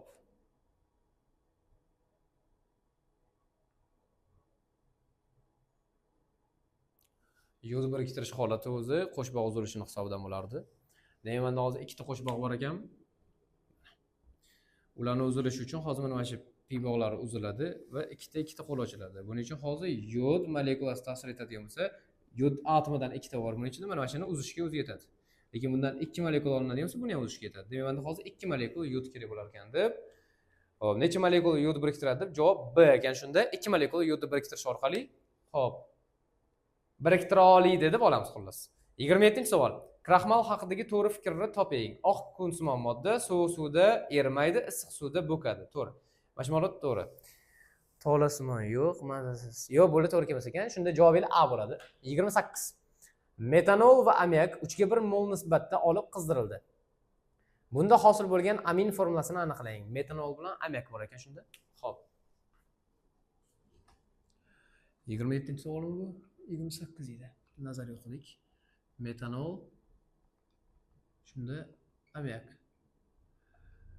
Xo'p, nisbati shunda 3:1 ekan. 3:1 nisbati aralashtirildi. Nima bo'ladi o'zi qaranglar. Menda hozir mana shu ammiak bo'ladigan bo'lsa NH3. Mana bundan bitta vodorod chiqsa, bundan bitta OH chiqadi, suv bo'lib chiqadi. Lekin menda hozir mana shundan 3 ta ekan. Demak, 3 ta vodorod, 3 ta OH birlashib, shunda 3 molekula suv hosil qiladi. Mana. Va qolib ketadigan narsa nima desa, vodorod bu yerda qolmadi, demak, azotni o'zi qoldi. Undan tashqari SH3 qoldig'idan 3 ta qoldi. Demak, bu SH3 dan 3 ta hosil bo'ladi. Yoki buni chizadigan bo'lsak, azot umumiy holatda demak 3 ta qo'li mavjud va uchalasida ham demak SH3 guruhi turibdi degani. Shunda javobingiz nima bo'pti? SH3 dan 3 ta azot holati bo'lar ekan. Xo'p, javob shunda C. Keyingi 29-masala. 94 gram divinil stirol kauchugi 640 gram 5% bromli suv rangsizlantiradigan bo'lsa, kauchukda divinil va stirolni qanaqa mol nisbatda bo'lganligini topishimiz kerak ekan. Xo'p, mana shu qismga yozamiz. Kauchuk hosil bo'layotganda o'zi nima bo'lardi, qaranglar. Stirolni olsak, SH2 bu qism xullas mana. Fenil radikal turibdi. Va undan tashqari divinilni yozdim.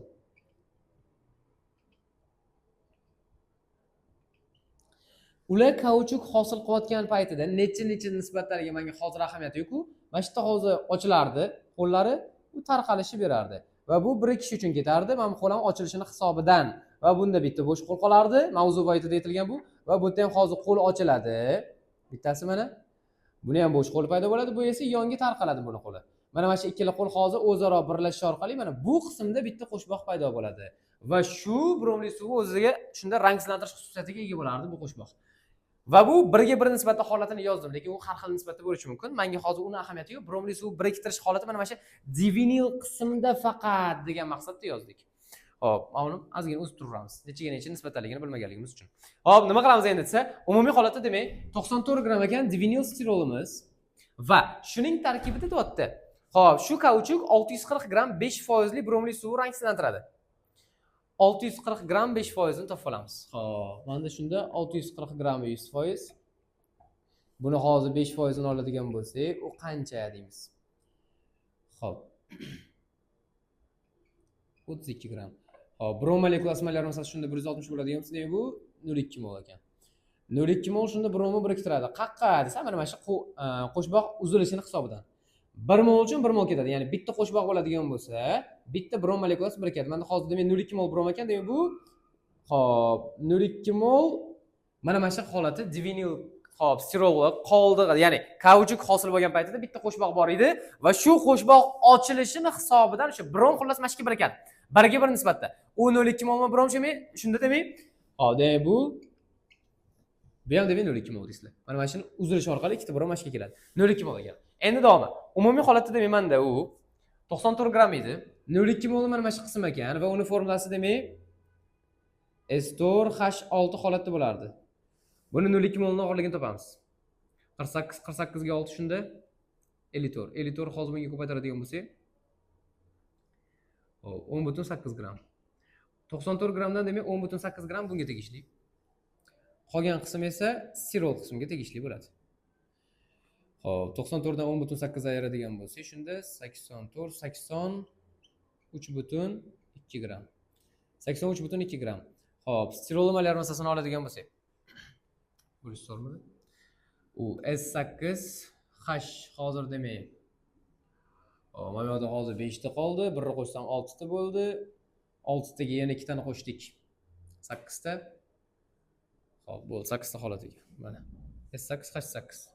Buni molar massasini topayotganda shunda uglerod 12, 8 tasini topamiz. Va umumiy holatda vodorod molar atom massasi hozir 1, 8 tasini topamiz. Bu 8 gram bo'lyapti. Bu qism shunda 96 gram. Umumiy holatda bu qism 104. Rasman 104 ekan. 83,2 ni 104 ga bo'lamiz molar massasiga. Bizda buni mol kelib chiqadi. Shunda to'g'ri bo'ladigan bo'lsa, xo'p, bu 0,8 barobar o'shatdim, 8 ga. Xo'p, 8. Deymanda hozir stirol qismi 0,8 mol ekan. Bu qism esa 0,2 mol ekan. Deymanda hozir stirol bilan divinilning nisbati 0,8 ga 0,2, bu degani hop 4 ga 1 nisbat degani. 4 ga 1 nisbatda aralashtirilgan ekan ular. Xo'p. Ketma-ketlik nima degan qaranglar. Birinchi divinil, keyin stirolni so'ragan ekan. Demak, divinilni hozir qaraydigan bo'lsak, u 1. Stirol esa 4. 1 ga 4 deganini olasizlar. 4 ga 1 emas. Chunki ketma-ketlik savolda divinil, keyin stirol so'ralgan ekan. Hop, javob berishimda hop, ketma-ketlikda 1 ga 4 bo'ladigan bo'lsa, A javob olishinglar kerak. Xo'p, demak, 30-savol. Gaz, suyuqlik yoki erigan moddalar aralashmasi adsorpsion usulida ajratiladi. Ushbu matn aralashmasini ajratishning qaysi usuli haqida ketyapti? Xromatografiyada deb qo'yasizlar javobinglar. Bu nazariyada berilgan. 31. Kaliftarit, kalixlorid, kalifosfat. Hop. Eritmalarni nima bilan farqlashimiz mumkin? Kumush nitrat eritmasi. Hop, qaranglar mana. Kaliftarit. Kumush nitrat bilan hozir reaksiya kirishadigan bo'lsa, kumush ftarit bilan kaliy nitrat chiqadi. Eruvchalik jadvalini olsanglar bo'ladi va nazariy qismlarni ham bilishinglar undan tashqari. Hop, ikkinchi qismga o'tdik. Kaliy xlorid shunda kumush nitrat bilan kumush xlorid cho'kmasini chiqaradi. Oq paqa cho'kmani hosil qiladi. Keyingisi kaliy fosfat kumush nitrat bilan bu ham xuddi shunaqa cho'kma hosil qiladi. Xo'p, kumush fosfat hosil bo'lib qoladi hozir. Hop, shunda javobinglar ketma-ket qaraydigan bo'lsa, nitrat sulfat, magniy sulfat. Yo'q, javob shunda A bo'lar ekan. Ajratish shunda kumush nitrati bilan shunda ajratsanglar bo'ladi. 32-savol. 4 ta raqamlangan probirkada organik moddalar benzoldagi rangsiz eritmalari bor. Quyidagi ma'lumotlar asosida moddalarni probirka raqami bilan moslang. 32. Xo'p. Ikkinchi probirkaga vodorod xlorid uyuttirilganda cho'kma ajraladi. Xo'p. Ikkinchi probirkaga vodorod xlorid uyuttirilganda cho'kma ajraladi.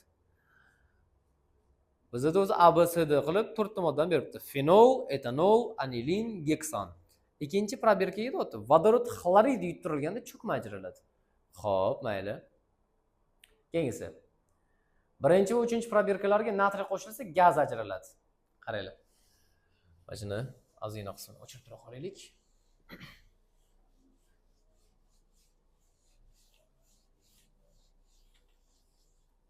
Demak. 32-masala. Ikkinchi ma'lumot to'g'risida qaranglar. Birinchi va uchinchi probirkaga deyapti, natriy qo'shilsa gaz ajraladi. Nima reaksiyaga kirishadi o'zi natriy bilan desa, fenol kirishadi, etanol kirishadi. Mana shu ikkalasi kirishadi. Fenol oladigan bo'lsak, mana OH guruhi, bunga natriy qo'shiladigan bo'lsa, mana shu qismda nima bo'lardi? O'rinni olish ketardi. Va bizda hozir hosil bo'ladi demak, mana O natriy holati va 0,5 molekul, ya'ni 0,5 mol vodorod ajraladi. Mana gaz chiqdi. Keyingisi, etanolda ham opti. S2H5OH. Alkogolat hosil bo'ladigan reaksiya edi mana. Buni o'rniga keldi, bu chiqib ketdi. S2H5O natriy hosil bo'ladi, plus 0,5 mol vodorod ajraladi. Bundan ham gaz chiqdi. Birinchi va uchinchi probirkalarda natriy qo'shiladigan bo'lsa, gaz ajraladi. Demak, mana shuni ikkalasidan, ya'ni mana shu fenol yoki mana shu holati etanol oladigan bo'lsak, birinchi va uchinchi probirka turibdi mana shu ikkalasi. Faqat qaysi biridir birinchisida, qaysi biridir uchinchisida. Davomida aytibdi.